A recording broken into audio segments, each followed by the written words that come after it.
หล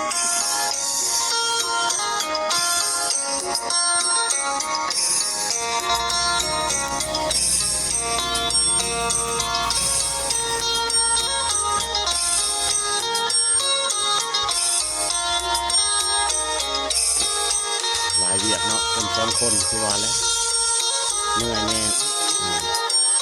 แล้วมันจืดเนาะแล้วก็ลองฟังเขาเบิ้ง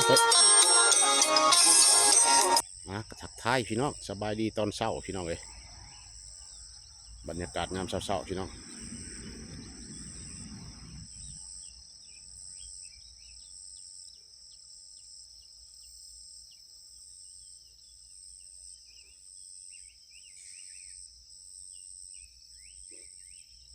ฝนกระตกพี่น้องไอ้วานหน่อยบรรยากาศก็มืดมัวไปรอหัวรอสวนพี่น้องเลยสวนทุกวันเลยพี่น้องยามนี้ก็กาแฟกับพวมเป็นหมากเป็นหน่วยพี่น้องเลยตะเวนพวมจีขึ้นพี่น้อง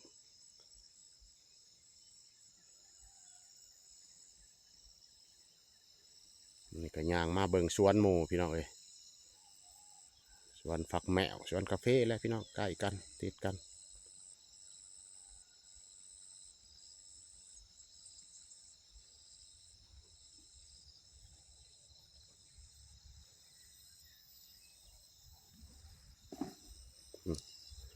เพิ่นเก็บฝักแมวเลยเพิ่นเห็ดช่างนะ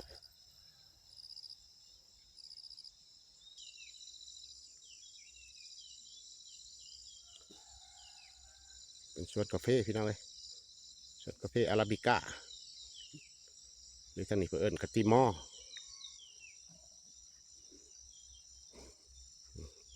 มากระโบยดกอย่างนะพี่น้องปีนี้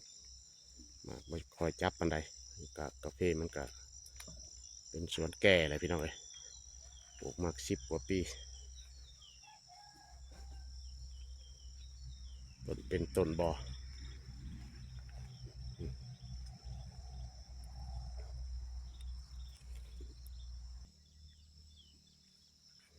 ต้นนี้กระดกเนี่ยเป็นลายเนี่ย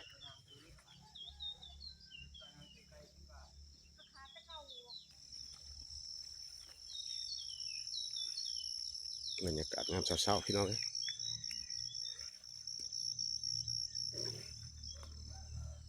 ย่างไปเบิ่งเพิ่นเก็บพักแมวพี่น้องเลยเสเวอร์หรือว่าพักแมวยังเชียงปากอมอยู่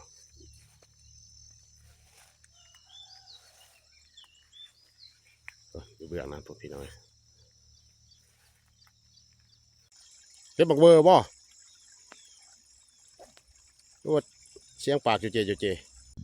กาแฟพี่น้องเลยเป็นปูอยู่ทางกล่องเป็นอาราบิก้าคือเก่าเลยพี่น้องเลยใบไล่บท่านตัดเนาะอันนี้ตัดนี่สิดีอยู่คือว่าแล้วช่วงหนึ่งมันแรงเนาะกินนี่เนาะมันแดด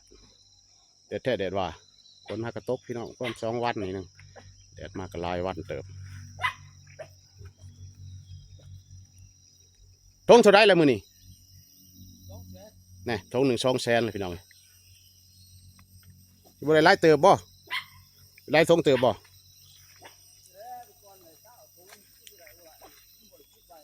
ข้างเดียวนี่บ่20 ทงโอ้ได้หลายแล้วก็สั่งมือนี่2 แสนเนาะ20 ทงเขา4 ล้านผู้ใดก็ไปได้20 ทงธรรมดาได้นี่นะมาหน่อยก็เฮาอีกโอ้ครอบครัวเป็น2 คนพี่น้องเลยมันมีลูกมีเต้านี่สูขนาดเวียกก็จักเห็ดชวนกาแฟไปจักเห็ดฟักแมวข้างนี่บ่40 ทงโอ้ลายแท้ลายวาดเนาะจันมือคอยมามือก่อนหันก็เห็นข้างจนอย่างหัก40 ทงเท่าไรเจ้าขายตอนน่ะว่าได้40 ทงเจ้าขายทงเท่าไรตอนน่ะ180,000ทง80โอ้ว่ามันลายมันก็ลงเนาะ80 40 ทงกับพอแห้งเลย280,000หัว17 ส โอ้ห้อยได้เท่านึง30-40 ทงอย่างน้อยก็30 ทง20 ทงบ่หลุดมันก็ยังพอได้กินได้นะพอได้เก็บนี่สิได้อยู่18นี่แหละ18 ทงบ่โอ้18ก็เอาแล้วทงหนึงเท่าไดจะว่ากินนี่200,000ปลา18ก็เท่าไดจะว่าทงหนึง200,000 10 ทงก็2 ล้าน3บ่ได้ปิดมันบ่ทันเนาะบ่ทันตัดใบประมาณเก็บมันได้20เก็บมันได้20ทงก็4 ล้านได้เก็บทีหนึ่ง4 ล้านนะพี่น้องว่าธรรมดาบัดมันถือราคาบัดบ่ถือกระทงหนึ่งลงชุดปีนี้ไล่บันไดทงหนึ่ง80,000เนาะ80เอาแล้วก็ได้เที่ยวหนึ่งก็บ่ได้หน่อยทงตัดกิ่งฟางนะข้างตัวนั้นพี่ช่างตัดมันกิ่งบ่ได้เด้อตัดกิ่งบ่ได้จงเอากาแฟบ่มันบ่งะกาแฟมันบ่โอ้ทั้งมันเองนี่มันก็บ่งามเฮาสิใส่ฝุ่นครับเพราะว่าสิตัดมาแม่งสู่ป่าเลยสิเฮ็ดตัวนี้กูจะเอาแนวที่นี่จะว่าสิโอ้เฮ็ดต่อมือเฮือนต่อจนหอดเฮือนพุ่นเนาะจำเฮือนโอ้หอดปุ่นแห่งสิได้หลายแล้วเป็น6-70 ทงพุ่นแล้วดินบ่นี้มันงามบ่ดีดอกมันงามฝั่งนั้นบ่ได้เรื่องดินฝนดินเนี่ยมันอยู่หลอดมันเป็นดินทรายเด้ซ้ำกันพี่กายมันได้20 ทงหลายครั้งนี่อะไร3 ทงกูตัดสับมันบ่นั่นคือว่าแล้วมันก็ดนแน่นอกกาแฟมันขึ้นกาแฟก็ลายมันก็ญาติกันสิ่งก็กินอาหารยังสูเอากาแฟซะเอาบ่จักสิดึงใบบ่จักสิเก็บมาเสวยบาดนี่จักสิเฮ็ดตัวใดโหพี่น้องให้เพิ่นเก็บนี่แหละเขาบอกคนเฮามันตายมันอยากบ่อยากก็จะเป็นได้เฮ็ดแล้วเฉยอาชีพจำเป็นแล้วสู้ไปซั่นแล้วพี่น้องเอ้ย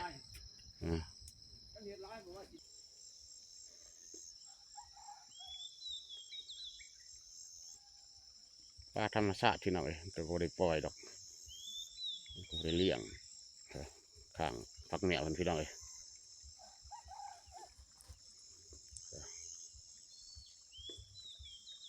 ปลูกอยู่แคมป์บ้านแคมป์เพื่อนพี่น้องเก็บมาก็ได้หลายเข่งเติบพี่น้องเอ้ยจะเข่งจะได้ทงหนึ่งประมาณสิละอีรอบ20 ทง20 ทงจะก็ได้4 ล้านคือว่าแล้วมื้อนี้นะ4 ล้านก็หลายเติบแล้ว3 มื้อเก็บทีหนึ่งแม่นแต่ว่าจักมื้อเก็บโอ้5 มื้อเก็บทีหนึ่งเนาะฝนมันบ่ทันตกหลายมันแดงเด้มันยังแรงอยู่คนขยันมันยังแรงอยู่คันที่ว่าฝนตกเรื่อยๆยามฝนก็ตกคือว่านี่มื้อซื่นนี่กระทันแหน่3 มื้อ4 มื้อเอาทั้ง4 มื้อ3นี่บ่นี่ดอกมันน้อยทันใหญ่เนาะเรื่องน่ะคันตัดพี่น้อง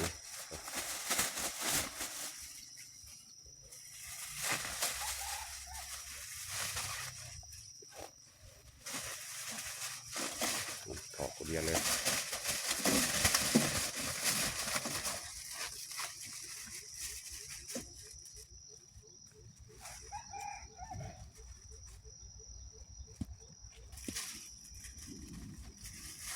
ใ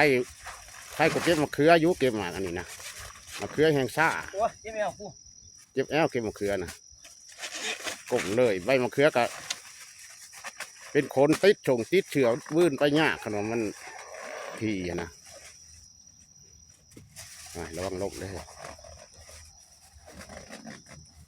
บรรยากาศพี่น้องจะเห็ดสวนกาแฟบ่ทันตัดเนาะมันหุ่มหลายมันตึบใบมันอาจารย์ก็เปลี่ยนแล้วโอ้ชำนี้ก็สมควรแหละหักมาวังมันขึ้นใหม่ๆโอ้น้องไม่เวียงเนาะตอนประมาณเนาะโอเคเนื้อบาทแต่42 ปีเพราะว่าข้างจนอยากหักมันมือ40ถือว่าทง1 200,000กับ28กับ8 ล้านเลยได้สิเข้า10 ล้านเลยได้นั่น2 คนพี่น้องเอ้ยผมมีลูกมีเต่าเหยียบ2 คนเลยขยันสมควรสวนกาแฟก็มีปลูกพักพักแมว หมูเนี่ยเนาะเดี๋ยว ราคาสินค้าแบบ มันขึ้นด้วย ตามตลาดมะเขือทงหนึ่ง30,000จะเห็นตี อ้าวสิกายกูนี่40มักตะเบอร์30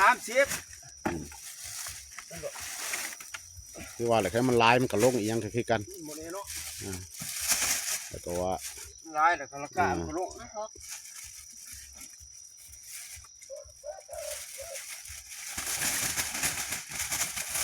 ทงหนึ่งก็25 โล 3ห้องก็ได้3ถุง แถวละ ยัง11ห้องนึง แถวละทงเนาะ เออ 11 ห้อง11 แถว โอ้ โอ้ ยอยากเป็นคนได้ครั้ง เบื้องหน้าแล้วสิลายชาข่อยเข้ามาเมื่อก่อนโอ้ เมื่อไหร่จะมาทีได้ พอแล้ววะ ทงหนึ่ง25 โลก็บ่ธรรมดาได้3-4ย่อ3-4ยก บ้านนี้มือชื่อก็ไปนอนบ้านไปปองศพ โอ้ เมื่อสารวัน พี่น้องเชียร์ สิเก็ตแต่บ้านนี่อีกคน เออ โอ้ยถ้าเขาบ่เก๋บ่า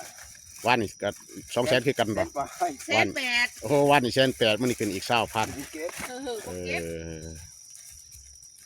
แม่นแล้วมัน มันก็เมื่อยเลย เมื่อยแน่อีหยังแน่ข้างนอกทามันขึ้นก็ยังดีคันทาแล้วมันลงหันหอยบ่ทันเลยลงตื่ม มันก็ว่าบ่ได้แต่ก่อนเหมือนกันแหละ2,800,000ให้ขายไปขาย1,800,000ให้ลงไปจักซะ ลงเป็นแสนพุ่นเนาะโอ้แห่งเสียใจเลยแบบน่ะลงเป็นแสนทงละแสน เฮาได้40ถุงในปีใหม่ อ่า ไม่ขาบ่มะ หอยระวังได้อเฮ้ย จังเหาะแนวนั้นแหละ สุกมือเพื่อนบัดนี้เพื่อนเพิ่นอยู่ไม่ฆ่าเพิ่นมาเอากับเพื่อนแต่ว่าบ่ได้ชง เอาที่นี่แหละ โอ้ง่าย เอาไปกองไว้ให้เขา อืม เก็บต่ออีกเดี๋ยวจะไป ก็ยังสุกเมื่อบัดเดียวเนาะก็บ่บัดเดียวแหล้วเก็บมากองไว้สุกเมื่อ ไปหรือว่าขู่นะ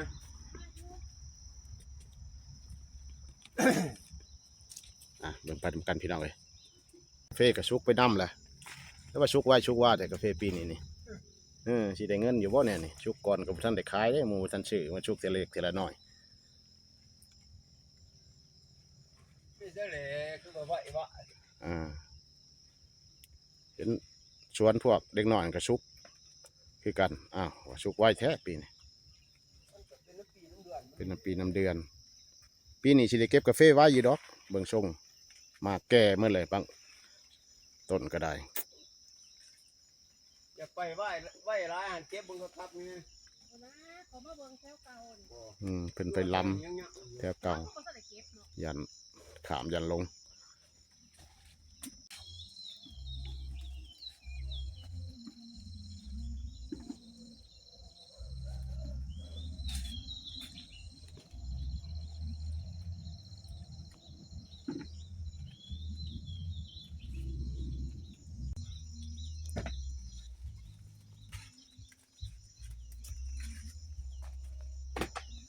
หลายเวียกเนาะคน2 คนคือว่าแล้วเมื่อยแน่แล้วอดเอาแล้วเขาอยากได้ได้เห็นไหม ไปสู่ไปแล้วก็เจ้าได้เงินคือเจ้าขายมังเบอร์ไม่ได้เงิน4 ล้านเจ้าก็ไม่ได้แบ่งลูกแบ่งหลานของ2 คนผัวเมีย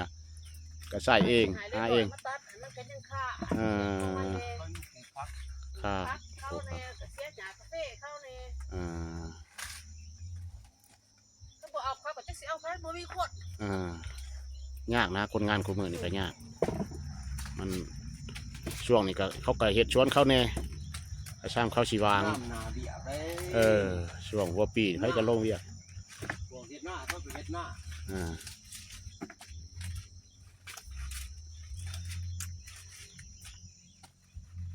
พวกนี้หน้าก็เฮ็ดหน้าจักจีแลนใช้หน้าจักจีแลนใช้ชวน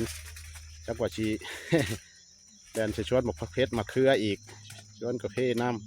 เสียส่งเข้าบ้านเฮ็ดหน้าบ้านได้ ำหน้าหวานแม่นยินเขาว่าอยู่ ก็สิบบาท เฮ็ดหน้าบ้านน่ะดิ อ่า โอ้แต่เก่าแท้เฮ็ดหน้าดันหน้าบ้านเนาะ หน้าหวานก็สิง่ายเนาะ ง่ายนะ กันพ้นบทตกนี่ก็คือว่าแล้วมันออกมาผัดใต้อีกบ่จัก ใช้แห้งอยู่อันก็ดี นายอยู่บอกว่ามันบ่ได้ครับมาครับพ้นบ่ได้ อ่า หน้าหวานหน้าดอก ก็ได้ นานี่แหละ ก็จะหญ้าแล้วมันสิเกิด ทนลกหญ้าเนาะค่ะมันบ่มีน้ำหั้นนะ บ่สิบ่ดอกเนี่ย หัวปีคือว่าก็ล่องไปหลายๆแนวแหละคือว่าแหละ มันก็ ก็ว่าทดลอง อ่า ปีนี้ โอ้ยลองครับผ่านนี่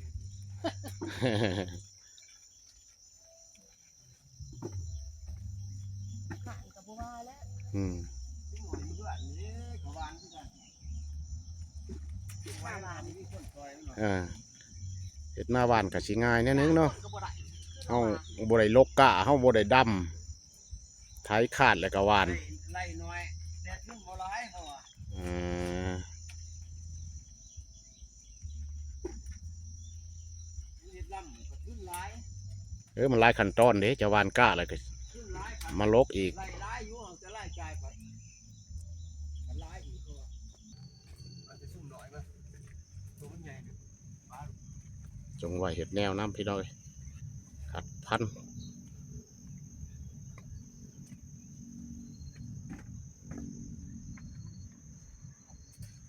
สีแก่ๆเนี่ยน้อยนี่ โอ้ยมันขั้นได้ขากิน ทากก็มีพี่น้อยเป็นแป้นอยู่ก็ยังมีทากฝนตกหรือทากมันฝนลงได้10 ทงแล้วบ่นะ10 ทงก็บ่ทันได้ครึ่งยังหลายเติบได้ผู้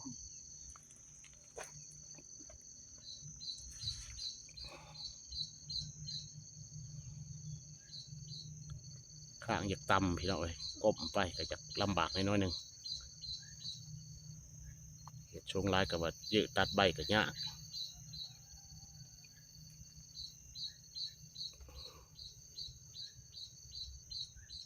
พี่น้อยยังใกล้เติบ3-4 ชุด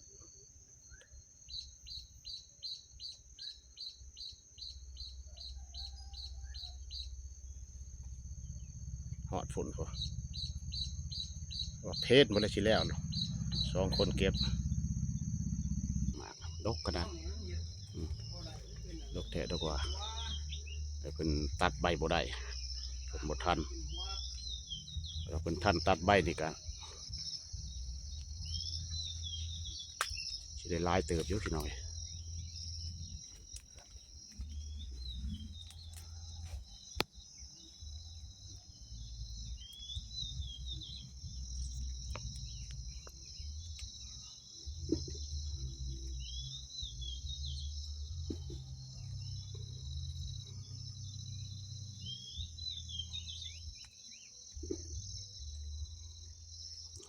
แต่ว่าดึงใบได้นี่เนาะแห้งคือว่าแล้วมันแดดมันก็แก่ไว้ได้บางเวอร์คันถึกแดดมันก็แห้งเหี่ยวไว้แมงบ่กัดเลยตีเดียวนี่ กัดคือกัน บ่ ซีดก็บ่ได้ซีดซะนะมันก็ปลูกกาแฟพวกเลย ก็บ่ได้เฮ็ด คือว่าหลายๆเวียกเนาะคน2 คนก็ปบไปปบมา ตั้งแต่บ่ได้เฮ็ดที่ปลูกเกิดเพราะว่าขึ้นเถอะ อ่า ปลูก ไป กาแฟ สวน ตัดเส้นหนาบุ้มปกกาแฟอีก โอ้ เพิ่นก็สิต้องไปเป็นผู้เสีย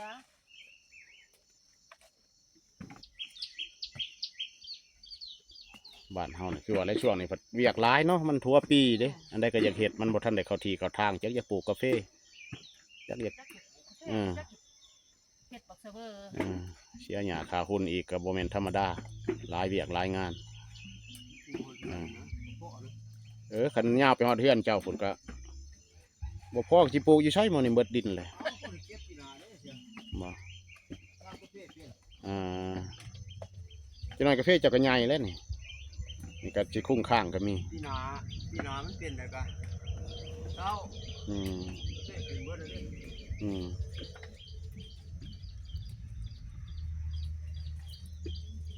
วันนี้คันชีให้มันเฮิงแน่ก็เจ้าบ่ปลูกกาแฟใช้สังกองเฮ็ดจนปลูกมักเบอร์บ่ได้พุ่นแล้วก็จะปลูกกาแฟมักเบอร์ก็ประมาณ9 ปี 10 ปีมันได้ปลูกบ่อนเดียวนี่มันจังสิ คิดว่า จังสิเบิด ไปสิอาจารย์ เบิดทุนเบิด ราคา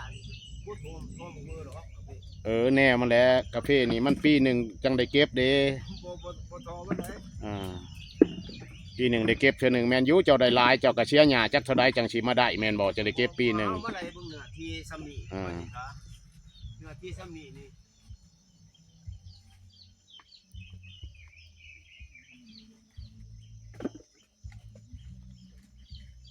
ลูกกาแฟนี่ก็ปีหนึ่งจังได้เก็บมากอันนี้เขาว่า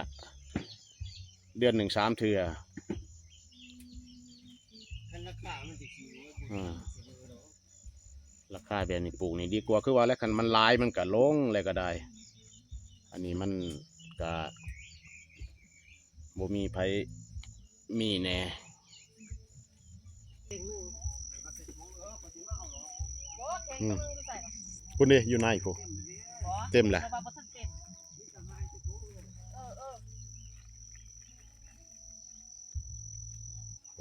จบนะเฮีย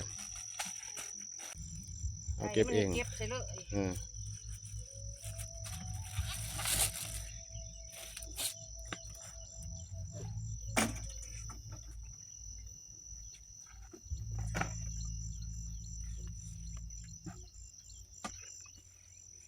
ุ้ยขาติดแขน โอ้ถากกัดเลยพี่น้องเว้ย เฮ้ย ฝนตกในถาก เฮ้ย ออก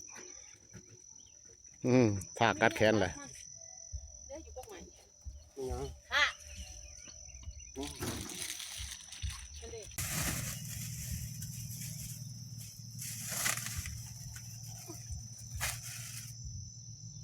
จิตก่อนพี่น้องเว้ยทงหนึ่งก็25 โลคือวานแหละ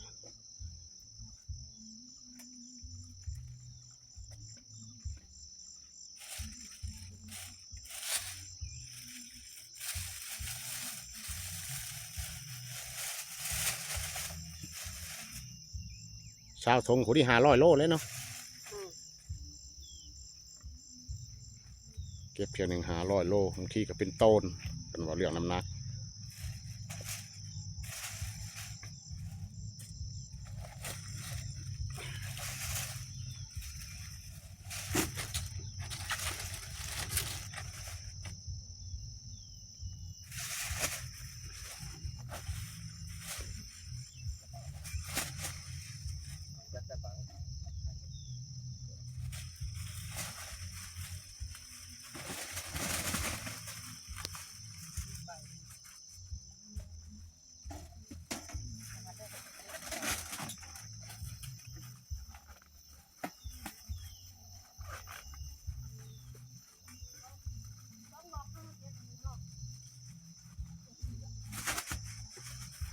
จะคุ้มจะได้นับอยู่บ่แก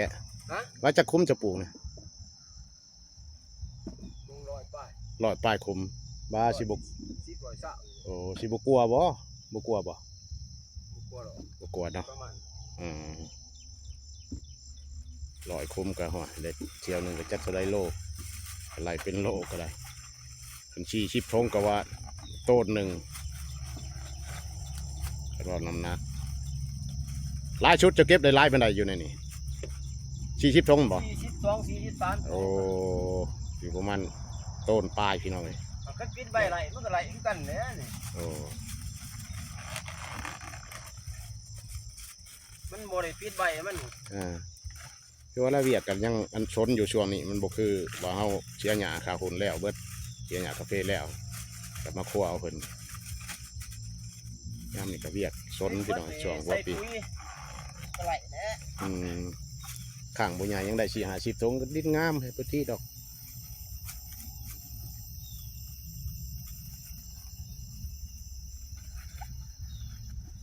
ก็เล่นความขึ้นพี่น้องเอ้ย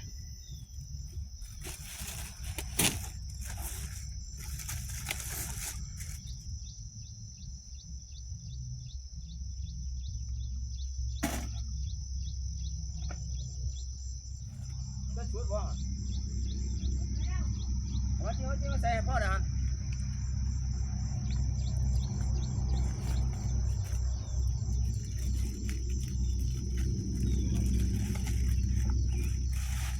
ตะกี้เฮาขายหมักเวอร์ขายอิหยังนี่มะเขือนี่ทงกับทงเขามาให้เนาะเดี๋ยวนี้ซื้อเองเบิดเดี๋ยวนี้นะ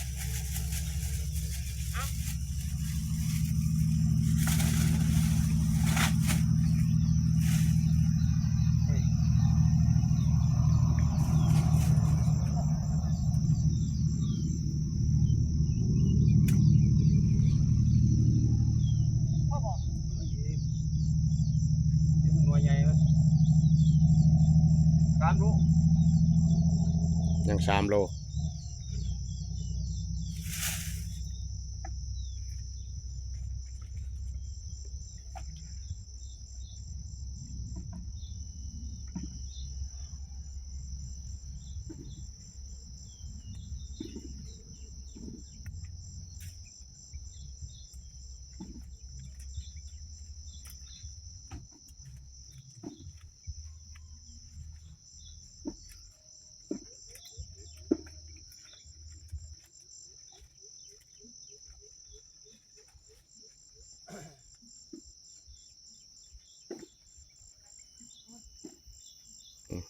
แดดออกแล้วบัดนี้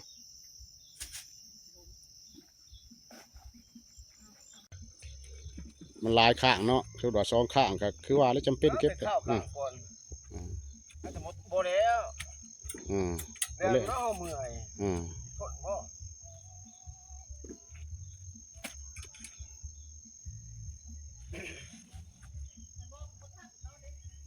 บ่ทันมีค่าคือว่าแล้วจะก็ได้เก็บก่อน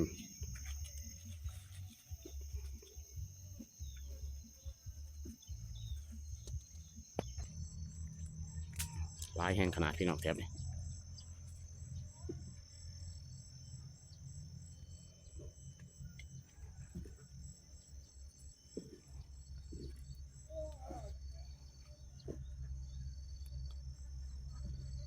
คือหมากกับบ่อยากตึงพี่น้องเอ้ยบ่อยากตึงอยากเต็มครับหมากอันนี้มันธรรมชาติมันก็เป็นอันนี้อยู่แล้วอันนี้แห้งแดดใส่แรงใส่ก็เลยมันอยากเหี่ยว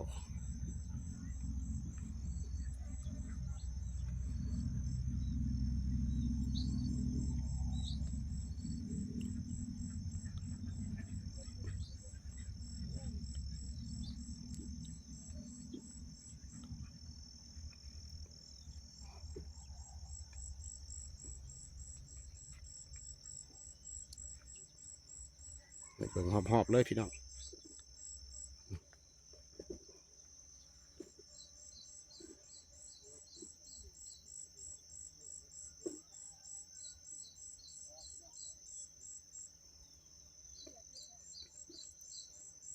ว่าดกสมควรพี่น้องเอ้ย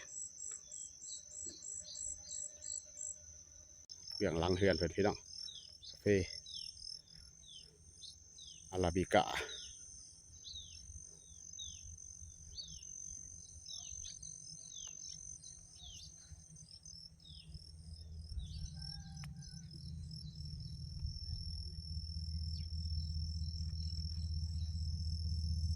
มันก็ขึ้นฟ้าขึ้นฝนพี่น้องเอ้ยจักว่าฝนสิตกหรือว่าเนี่ยได้2 มื้อแล้วก็ฝนตกพี่น้องสีบ่ายๆช่วยๆไปพุ่น